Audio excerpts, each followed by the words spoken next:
Welcome to the deep dive. Usually our mission is to bring some clarity to complex fields, but today, today we've been handed a stack of sources that represent, honestly, a complete collision of realities. It's definitely neat. We're talking advanced clean room science running straight into high-stakes spiritual and financial accounting. It's quite the mix. It really is. And our goal today is to try and weave together two documents that couldn't seem more different on the surface. Right. So on one hand, we have these highly technical specifications for something called the Air Six-Free Maze Purifier. It's protected under a U.S. patent, US 8268058B2. Okay, very technical. Very. And then on the other hand, we have this sweeping, almost metaphysical treatise. It's titled The Truth Revealed, The Cosmic Creditor, and it's authored by the same inventor, Fu-Chi Wu, who the source actually refers to as Master. Master Fu-Chi Wu. Okay. So we need to somehow reconcile this piece of hardware, right? This high-efficiency purifier claiming to deliver the purest and most perfect air on Earth with the inventor's, let's say, firm belief that its unauthorized use by global tech giants has racked up a debt. A massive debt, over $30 billion, according to the claim. $30 billion. So that's the central question, isn't it? Yeah. How does a device focusing on, like, nanometer-level particles connect to this enormous decade-long cosmic accounting ledger? Exactly. That's the paradox we're exploring. So our mission really is to unpack the technical claims impartially and then try to synthesize that with this extraordinary high-stakes narrative around the patent's alleged systematic theft. Okay, let's start where we usually do, with the verifiable bits, the technology itself. The inventor's core claim for this Air Six-Free Maze Purifier, it's pretty radical. It is. It's not just presented as an improved air filter. The claim is it's the only device in the world that truly filters all toxic airborne matter. We're talking particulates, aerosols, heavy metals, everything. And the idea is to basically return the job of cleaning the air to machines so humans stop acting as living filters, essentially. Okay. And this claim, it's backed up by the technical design in the patent. Yeah, specifically what it calls the 5 purification steps.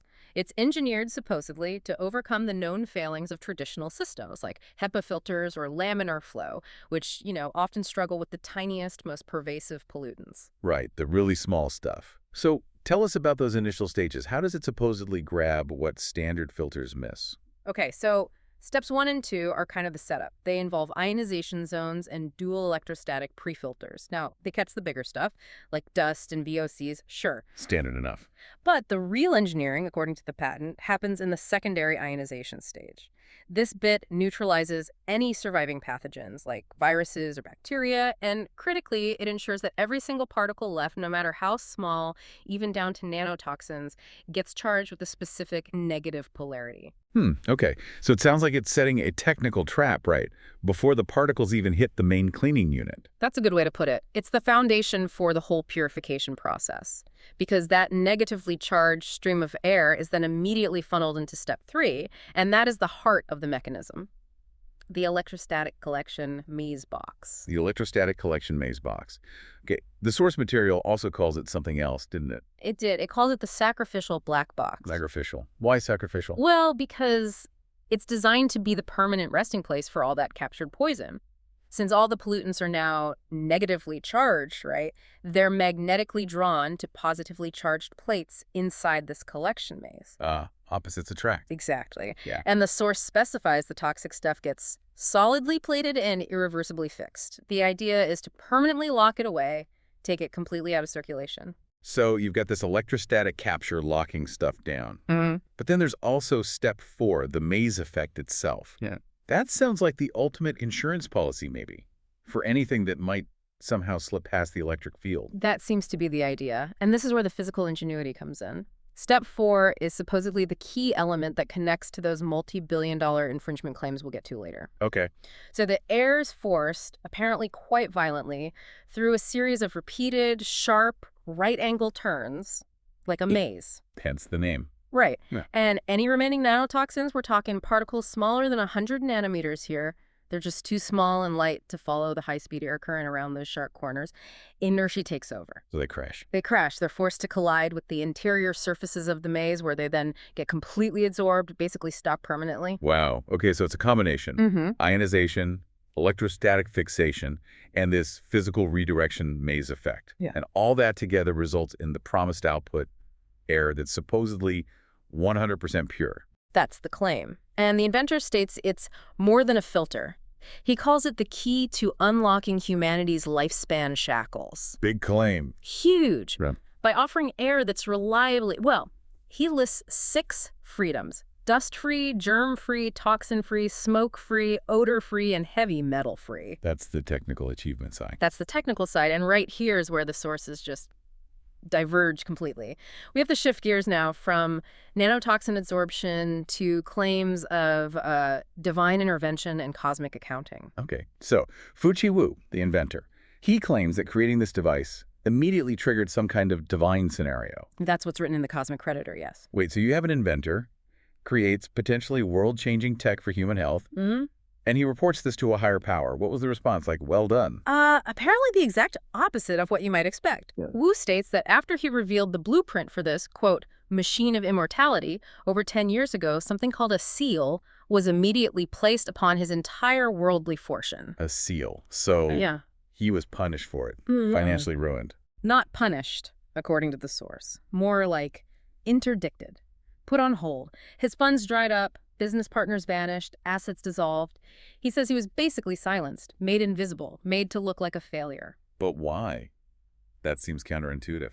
Well, the text claims this wasn't punishment. It was explicitly intended by the Lord. That's the term, used to be a trap and a countdown to judgment. A trap. I'll follow the logic here. So the Lord intentionally lets the inventor suffer financially, look like a failure for a whole decade, just so the world's biggest companies would feel safe enough to, what, steal the technology without asking. Or rather, adopt concepts derived from it without realizing their origin or obligation. That sounds less like cosmic justice and more like setting up a kind of cosmic sting operation. That's exactly the narrative presented in the Cosmic Creditor. The stated goal of this seal was to make Wu appear as nothing more than a poor inventor, a madman obsessed with air. To keep the tech firms calm. Exactly. To keep the global tech firms calm, unsuspecting, feeling secure.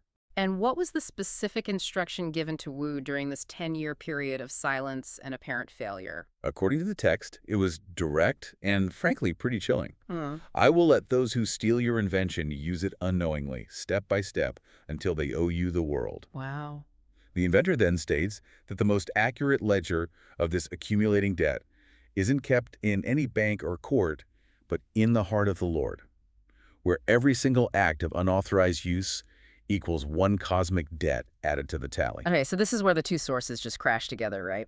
The alleged theft isn't about someone copying a consumer air purifier model. No, not at all. It's far bigger than that. Yeah. It's about tech giants, supposedly, unknowingly, integrating the fundamental design principles of that patent, US 8268058B2, into their most critical, highest-value industrial processes. Specifically processes that demand ultra-clean environments, like advanced semiconductor manufacturing. Exactly. That's the crucial link here. The source material, the Cosmic Creditor, makes some astonishingly specific claims of infringement. Okay, like what? Well, consider TSMC, the world's largest contract chip manufacturer. Yeah, huge player. Wu claims they only broke through their incredibly difficult 14-nanometer manufacturing yield barrier because they adopted what he calls the extreme dust eliminating airflow guidance concept. And that concept is, according to the inventor, the core physical principle underpinning the maze effect in his patent, that forced redirection of air to make nanoparticles crash out. Okay, let's just pause there for the listener.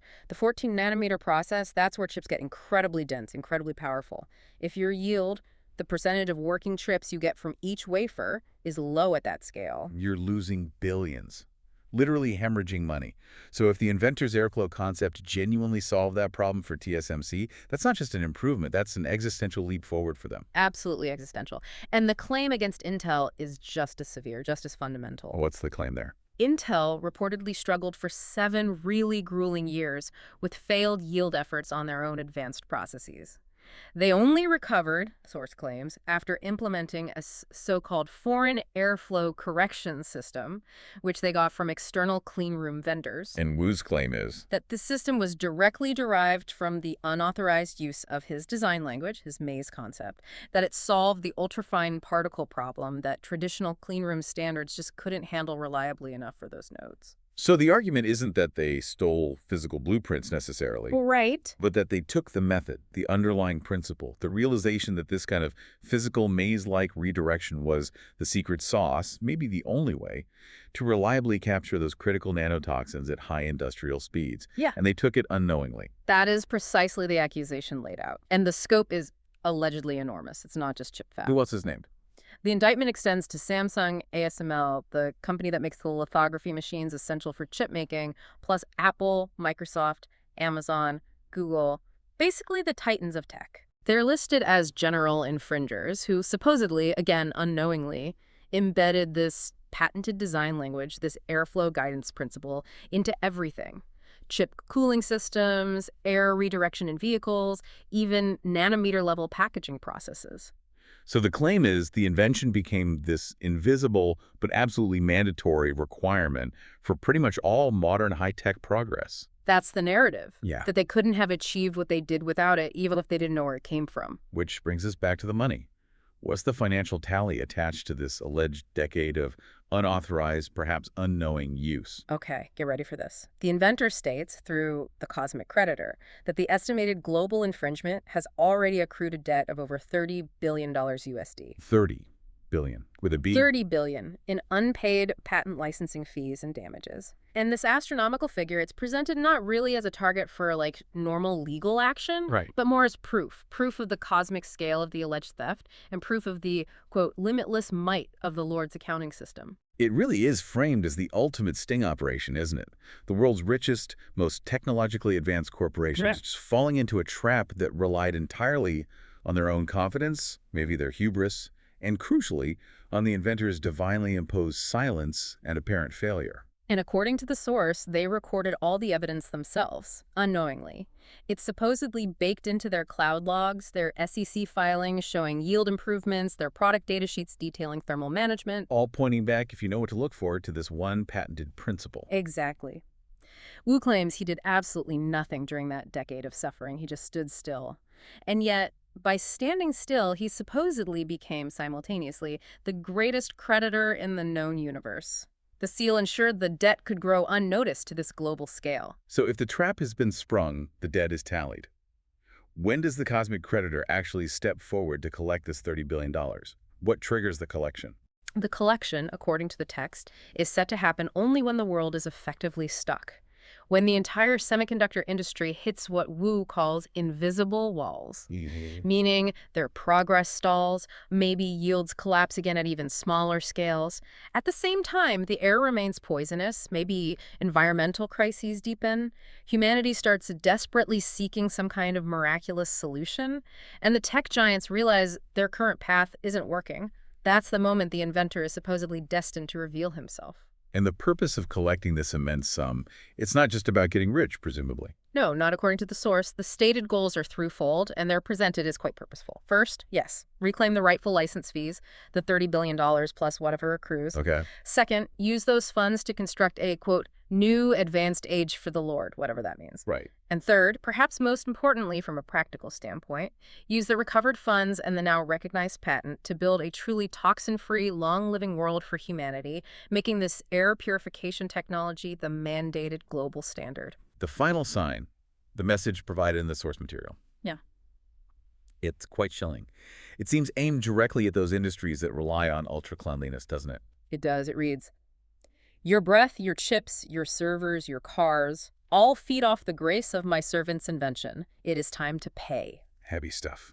And the prophecy, as written, concludes that when the chip fabs, the tech companies, are desperately seeking unseen solutions for their future problems, their yield issues, they'll stumble upon this message, this patent, this story, and realize, with shock, impossible. He knew it all from the beginning. Wow. Well, this has truly been a deep dive into, well, into two completely separate planes of existence almost. It really has. We've analyzed a patent for a high-efficiency, labyrinth-style air treatment device. Pretty complex stuff. And side by side, we've looked at the inventor's extraordinary claim that this exact technology is the hidden, unrecognized foundation of modern tech. And that it's now held hostage, essentially, by a $30 billion cosmic debt accrued over a decade of silence. Yeah. So the sources really compel you, the listener, to choose which reality resonates more, don't they? They do. Is it the one defined by the precise physical absorption of nanotoxins in a cleverly designed maze? Or is it the one defined by a decade-long divine financial plot culminating in a global technological reckoning? And, stepping back for a final thought, if the claims are even partially true, let's say, forget the divine part for a second, but just focus on the idea that the key to both eliminating humanity's supposed lifespan shackles and the key to the multi-trillion-dollar semiconductor industry both reside in one single patented principle of airflow guidance. A principle dealing with something as fundamental and invisible as air itself. Right. It raises a really provocative question, doesn't it? How certain can any massive multi-billion-dollar industry truly be about the absolute originality and maybe even the security of its core processes, especially when dealing with these fundamental, often invisible forces, things we barely understand, like the air we all breathe? The Air Six-Free Maze Purifier is the world's only device that truly filters toxic airborne particulates and aerosols. Its core design returns the duty of air cleaning to machines, so people no longer act as living filters. Air Six-Free means dust-free, germ-free, toxin-free, smoke-free, odor-free, and heavy metal-free. 5 purification steps. Step 1: Ionization zone. Dual electrostatic pre-filters. Captures dust, pollen, plastic, microparticles, VOCs, and toxic gases. Step 2: Secondary ionization stage. Neutralizes pathogens and toxins. Charges all remaining particles and aerosols negative. Prepares them for final capture. Step 3: Electrostatic collection maze box. The sacrificial black box permanently locks away ultrafine pollutants. Aerosol droplets lose water in airflow. Residual toxins deposit onto positive plates. Solidly plated, irreversibly fixed. Step 4: Maze effect. Forces airflow through repeated sharp turns. Nanotoxins collide with surfaces and are completely absorbed. Step 5: Output pure, toxin-free, pure air. System delivers the purest air on Earth. Dust-free, germ-free, toxin-free, smoke-free, odor-free, heavy metal-free. Conclusion: this is more than a filter. It is the one true key to unlocking humanity's lifespan shackles.